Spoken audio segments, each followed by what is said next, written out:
Thank y'all for tuning in once again. As always, be sure to like, share, comment, and subscribe. And when you do subscribe, hit the notification bell. So every time I drop a video, you will be the first to know about it. Man, let's talk about this Florida new race bullcorn curriculum that they have approved. And you're also going to see that there's always somebody. That's why I don't really like politics. Because politics to me, that I've realized is just a bunch of bullcorn. Because really, there shouldn't be no two parties out here fighting for votes. It should be all individual. That's why we try to say, don't go with Democrats. Don't claim to be Republicans. Don't claim to be independent. You can be independent, but not independent party. Don't claim to be part of any faction. Just choose the candidates who are out here doing things for you and your people, period. And or maybe the American people as a whole, great for the American people as a whole, whatever. But don't just align yourself with a particular party, because trust me, it's going to be some things that they try to come out with that you're not going to like.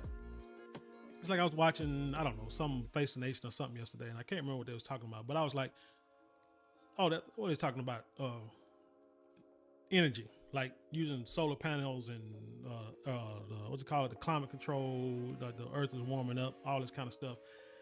And it was some Democrats that was talking about it, and they started talking bad about Donald Trump. And I'm like, and I said, I got a question. I was talking to my mom there. I'm like, what if the Democrats here, like, they're trying to do everything to help keep the planet from burning up? Okay, but we already know some of the main reasons why it's happening. So they're going to do everything to try to, reverse that.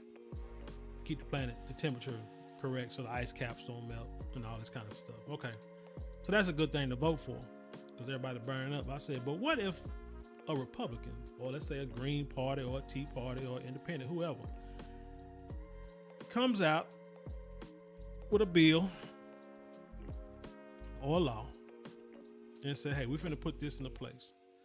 I got a whole reparations bill here that if I'm elected, we're going to push, and we're going to make sure it's going to be our number one priority. We're going to make sure that it passes.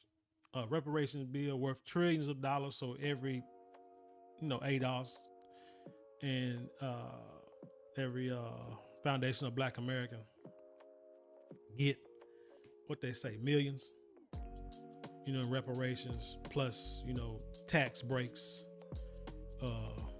redlining breaks, all this kind of stuff. Then the question would be, who you gonna vote for? Who would you vote for? Who should I vote for? You see what I'm saying? Now the Republicans gonna come out with some things that I'm not gonna like, just like the Democrats gonna come out with some things that I don't like. But the question is, I'm not gonna vote. Well, the thing is, I'm not gonna vote just because you said my ancestors died for me to vote, and Republicans are racist, because everybody have seen Joe Biden be racist, be prejudiced, be bigoted from day one. Hell, let's say one of his mentors was like a grand wizard of a Ku Klux Klan, and he went to his funeral and everything else. He spoke about it, didn't want his kids mixing with our kids in school. Help with the crime bills, put our people in jail.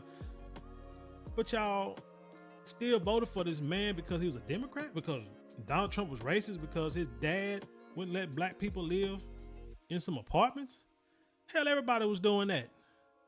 Like I said, redlining. I mean, it was a lot of shit. Everybody was trying to keep black folks from staying in certain neighborhoods.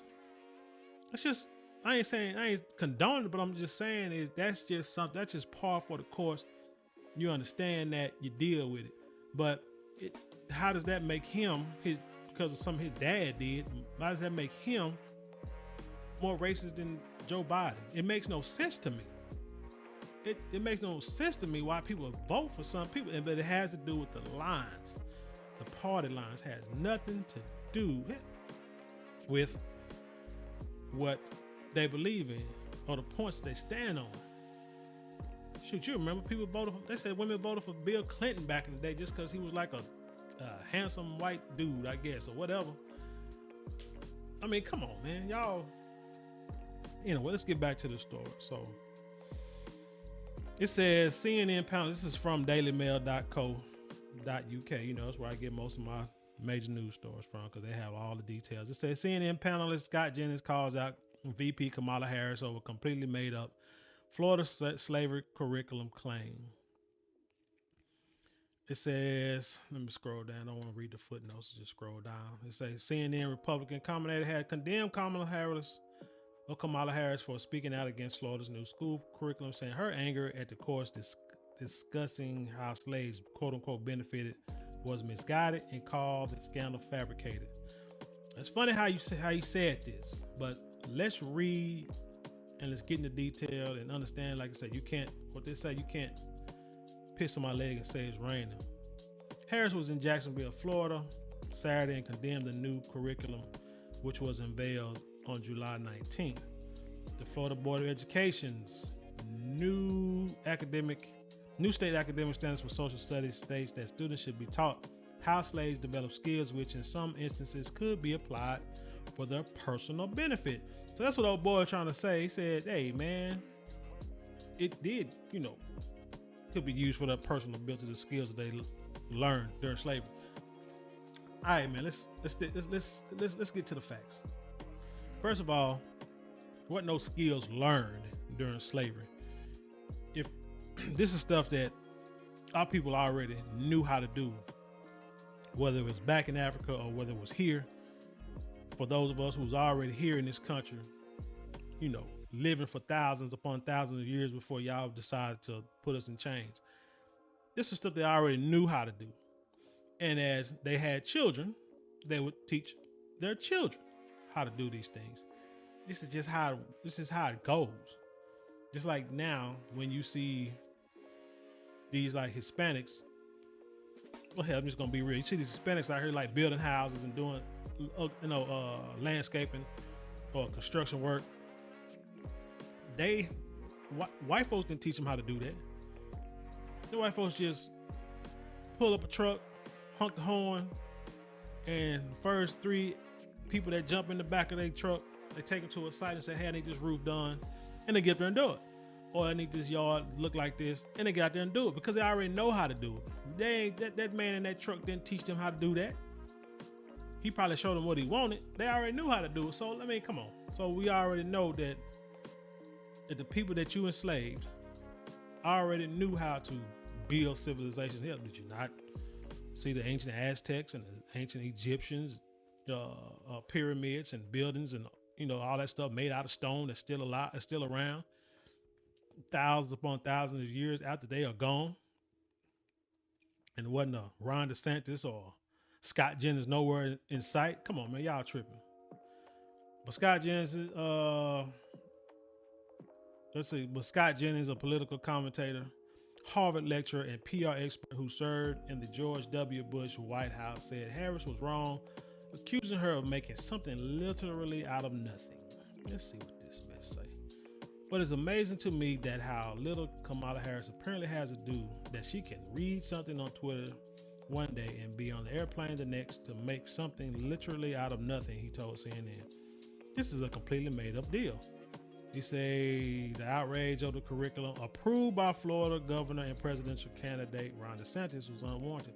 And that's funny because when people asked him about this, Ron DeSantis, about this curriculum, or this part of the curriculum, he said he had nothing to do with it. He don't know nothing about it. He had to talk to the educators who created the bill. So you approved something you didn't even read, that he didn't even understand.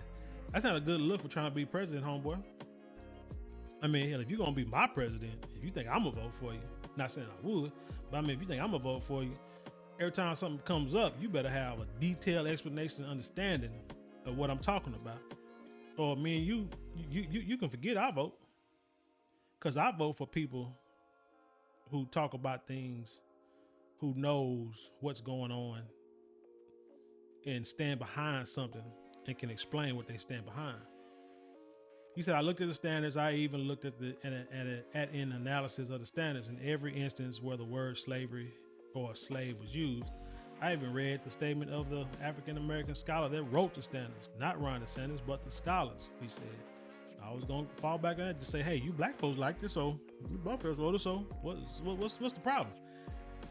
Everybody involved in this says that it's completely a fabricated issue, and yet look at how quickly Kamala Harris jumped on it. Everybody involved, I ain't heard nobody say nothing but you. So everybody involved needs to speak up and explain to me what the hell is wrong. Where's the disconnect at? So the fact that this is her best moment of fabricated matter is pretty ridiculous. Let's see here. On page 6 of the 216-page document, it states the instruction includes how slaves develop skills which in some instances could be applied for their personal benefit. Let me ask y'all something. Let's walk with me, if you will. A prisoner today, 2023. Say there's a prisoner in the prison down here in Texas where people are just steadily passing out and dying over heat exhaustion, and also where they're charging 50% more for water for Texas prisoners. That's another story for another time. Let's say while he's in prison, he learns how to wash clothes, get them bleach white, press them, fold them. Hell, let's say he learned how to cook meals for everybody, learn how to barbecue for all the prisoners, learns how to sew uniforms for all the prisoners. Learns how to farm for the prison.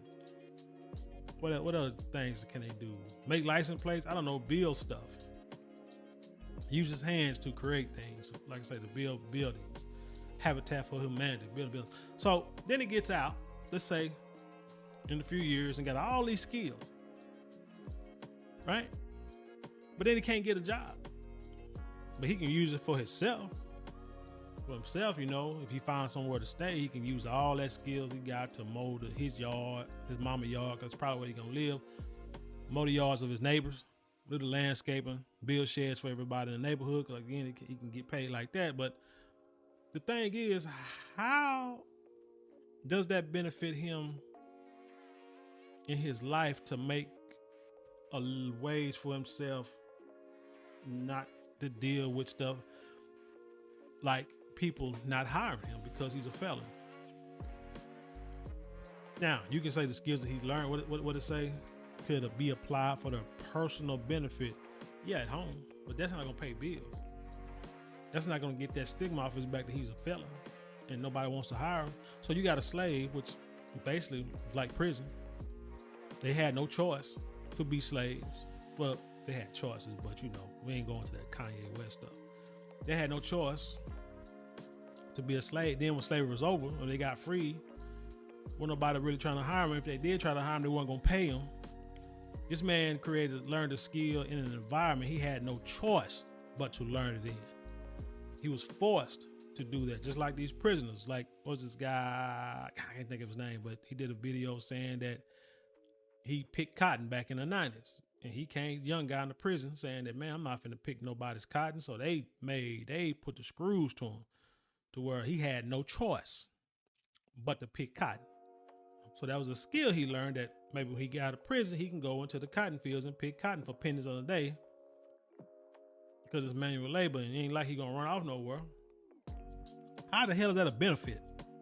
Like, seriously, he had no choice but to learn how to do it. So the way y'all wording this is where people are saying, man, misses with the bullcorn, because what y'all saying ain't what it is. It also states on page 17 that teachers discussing race riots such as the Tulsa massacre should talk about black on black violence and no acts of violence perpetuated against and by African Americans. Let's see what this says. Look at this. Benchmark clarifications, instructions include how slaves develop skills, which in some instances could be applied for their personal benefit. Whatever, man. Slavery ain't the reason why you developed the skill. You was forced into slavery to where the skills was already developed and it was passed down to your family. So, like I said, you see guys out here. I know a guy who was a welder. His sons went to school for welding, and he, and worked under him to build his business. They learned skills that could be applied for their personal benefit to help feed their family. They wasn't forced to do welding. They wasn't, their dad didn't have to be a slave in order to teach them how to weld. You see what I'm saying? That's where it's just all BS. The way you're trying to say it and, put it out there is bullcorn. Clarification 2, instructions include the acts of violence perpetrated against and by African Americans, but not limited to the 1906 Atlanta race riot, the 1919 Washington, D.C. race riot, the 1920 OC massacre, 1921 Tulsa massacre, and the 1923 Rosewood massacre. Let's not forget Little River. I think that was like in the early 1900s too. Little River County down in Arkansas. It's a whole bunch of them out there. But basically what they're saying is, how they're trying to put it is, we can talk about this and, so it was bad and horrific, but make sure we don't forget to include black on black violence, because that's a real thing too. So they're trying to whitewash this bull crap. Okay. I'm trying to whitewash this. Trying to say, hell, yeah, our people may have done something, but y'all commit crimes against each other too. Now, let's put a scenario out there like this. Let's just say I had a child who came home and said, hey, Father, they're teaching us about, we learned about the Tulsa race riots back in 1921. Oh, yeah, I was so devastated. Yeah, it was. Yeah, but also, they told us about like gang violence or the black on black or the crime rate in Tulsa with the black on black crimes. They're saying that we commit more crimes against us than they have. And then I myself would be like, really? Well, what did they say? Particularly about this, that we said that 70 or 80% of the crimes committed on black people or committed by black people. And I would be like, really? Okay. Did you look it up and see if it was true? And she'd be like, no, yes or no. I said, okay, let's look it up and see. You know what? That's what I would tell your teacher. Say, let's look it up and let's see the facts. And they'll look it up and they'll say, yeah, black on black crime, more black crime is committed on black people by black people. That is correct. Okay. But then I'll be like, oh, wait a minute. Not so fast. Now let's Google to see what's the percentage of white on white crime. And then you Google that and you'll see, well, hell, it's about the same amount, same percentage. We're about 80%, give or take. And then you can say, look, let's look at Hispanic on Hispanic and, Asian on Asian and anyone else. Let's just go through the whole gamut. What you will find is that that most crimes are committed by people that look like them. And then you got to wonder, like, why is that? So you got to take the whole Neely Fuller approach. Like, people come at you with these statements. And then, okay, then we're going to ask this question. Then we're going to ask this question. Because what we're going to do is we're going to get down to the root cause of all this. Oh, no, we're not just going to stop at black on black crime because you think it's going to make it feel better and minimize the effects of those Tulsa riots and how devastating they were. Because the next thing I'm gonna ask is, okay, and those black on black crimes, how many of them were? What in all those crimes? Was there any crime that occurred in this country that black folks destroyed a whole entire black town over any incident? Right now, I've seen gang violence where back and forth shooting. That yes, innocent people have been caught in the crossfire. Hell, there's been time where people would seek out family members because they couldn't find the person they're looking for to flush them out. To say we ain't playing. Understand that 100%. But have you seen where any mob of black people went to a whole black town, whole 35 city blocks, and just destroyed, burned it to the ground, killing folks, bury them in, shallow graves, and those that survive, put them in tents. Have you seen something like that? And then the answer gonna be no. You understand what I'm saying? And then you're gonna go back to let's go back to the black on black crime. How much damage is done? What is the monetary damage? Where is it that there was an outrage by this country, since y'all want to bring it up, of black on black crime? And what did you do to try to destroy it? Try to knock it out. This black on black crime. It's such devastating black on black crime. Because trust me, black lives do matter. And we do need to stop this hurting ourselves. But then it's going to be a question of what causes people to commit crimes against each other. It's called proximity. If we all live in the same neighborhood, let's just say it like this. History has shown, statistics have shown that people that are uneducated, have no jobs, have no money, just in poverty, are prone to commit more crimes. Albeit maybe to feed their family, or just out of frustration, or don't know no better. Especially the younger they are, they don't know no better. So when you get to the root cause of most crimes, because nothing is 100% fail proof. But when you get to the root cause of a lot of these crimes, and you see that the lack of resources promotes criminality, you need to put in those resources to help reduce this crime rate to a point. If you don't create resources, there will continue to be problems in those communities, and the only thing they're gonna do is blame the people. Now, people have to be accountable for their actions, but again, you also have to help minimize the issues, and that's what's not being addressed. So when they try to put this mess back out, like make sure y'all mention black on black crime, yeah, go on, mention it. But we're gonna also take it a little deeper. But remember what Malcolm X said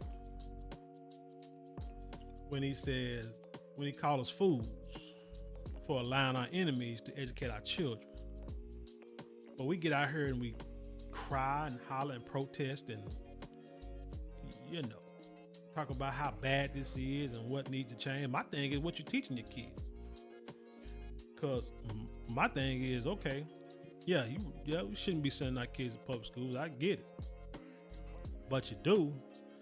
Okay, you find out what they teaching. You want to see what they teaching, and then you come back, so which means your parenting skills, you're going to have to turn them up. I'm sorry. You got to find a way to sit down and educate your kids, find a way to make sure your kids are doing their homework, their schoolwork. But pay attention to what they're looking at. Because when you see some bullcorn, you make sure you nip it in the bud immediately. And you say, okay, let them teach this, but this is what I'm going to teach. Look, I need you to read this book, or I need you to read this part of this book. Write me a quick little summary. Tell me what you learned about it. Because I want you to see the real. See, it's like January 15th, when all these schools and these churches get these little kids up here to do this I have a dream speech. And that's just perpetuated by, supremacists, Democratic shields, those people that ilk.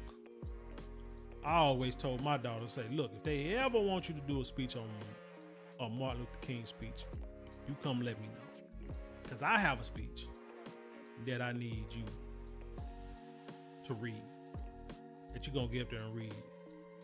And it's going to be that last speech he gave about the sanitation workers strike.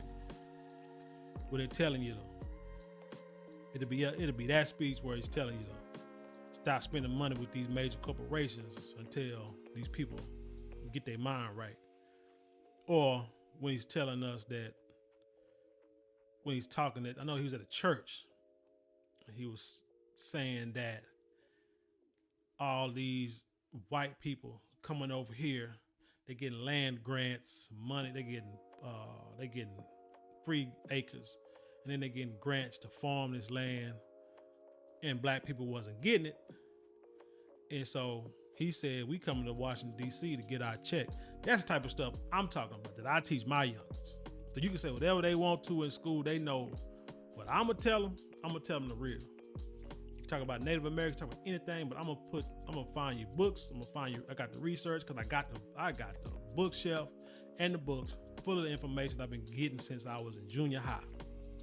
Oh, we're not playing that game, but everybody need to be on code to do the same thing. Let's continue so I can finish this story, because boy, you know I can get on this forever. The Florida Education Association, the state's largest teachers union, said in a statement the new standards were unacceptable. These standards are a disservice to Florida students and are a big step backwards for a state that has required teaching African American history since 1994. The union has said, I wonder how do they decide on what we do and don't vote on as a people? Because you create this curriculum, and I know the parents have never probably voted on the curriculum in the past, but something this big, man, it's got to be. And I know that they're like out here we have school board meetings that you can actually either go to, I think every Monday, every Tuesday, or you can watch it online. Town hall meetings, city council meetings, same thing. You can watch it online or you can go to them. There's got to be ways, but you got to be more involved in what's going on with the schools, with the government, period. Because if you don't, you're gonna keep getting stuff like this, and you're gonna keep crying. Ain't nothing gonna happen because it's already done. Let's say NAACP. Yeah, I really don't care what they say. Derek Johnson, president and CEO of NAACP, said today's actions by the Florida state government are an attempt to bring our country back to the 19th century America, where black life was not valued nor our rights protected. What you mean? You ain't got to take it back to the 19th century. You keep it here. It is imperative that we understand the horrors of slavery and Jim Crow were a violation of human rights and represent the darkest period in American history. We refuse to go back. The NAACP has been fighting against me. No, y'all really ain't. Our children deserve nothing less than the truth and the equity of our ancestors shed blood, sweat, and tears for. That is true. So it's up to you to teach them the truth. Ashley Allison, a member of Sunday's CNN panel, and Jennings was wrong. Said Jennings was wrong. I think at this panel we could all agree that slaves did not benefit from slavery. She said, even if the citation said, well, they might have gotten, they didn't have a choice. So that is not a benefit. And also,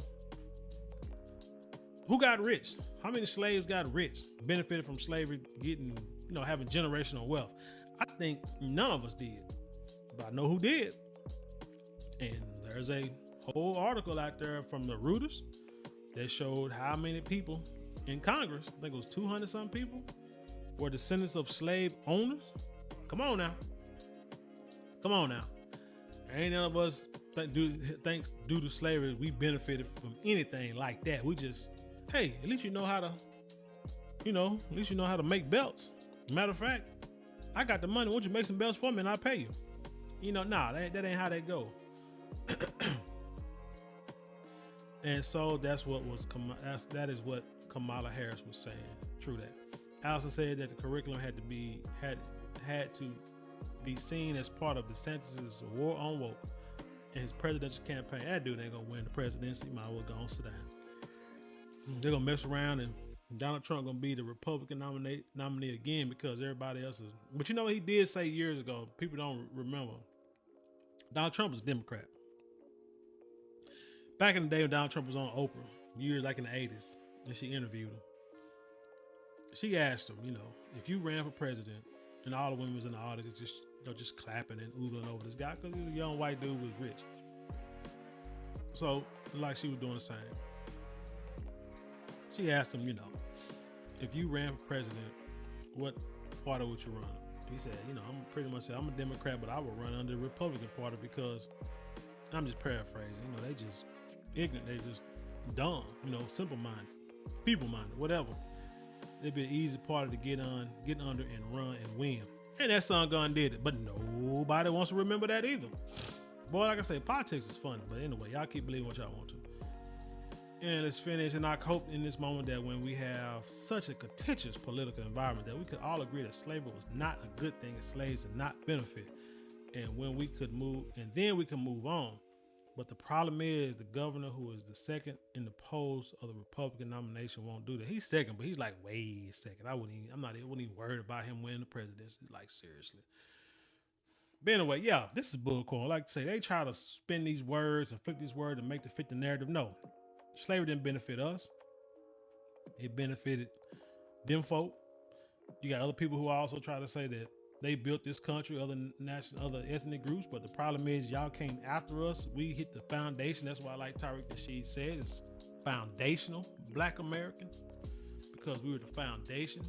We the one who invented so much, created so many of this architecture y'all see, these roads, these railroads, pick cotton. Yeah, but I also invented a lot of stuff that y'all wouldn't even know about, that we still don't know about to this day, and did a lot of creations, period. So yeah, like I say, we stand on the shoulders, everyone stand on the shoulders of those former slaves. And then you came in, you Italians, and everybody else, the Asians and whoever else, whoever else came in. The Jewish people came in and just expanded on that. But foundation started primarily with the foundation of Black Americans, or the American descendants of slaves. But anyway, tell me what you think about this story, man. This is it's got to get to a point where this stuff is not a topic, because when you get on cold, stuff like this don't even bother you, because you like, hey man, look here, I ain't worried about what they teaching my people, because one, I'm teaching my own kids, and so I ain't worried about it. Or you know what, that's all good, because he'll be out next term, we're gonna vote him out. I ain't tripping. Stuff, when you have attitudes like that, that's when you'll see real progress in our community. But anyway, tell me what you think about the story. Leave your comments below and then share it with the world. And with that being said, I'll leave you in peace, and I'll see you on the other side.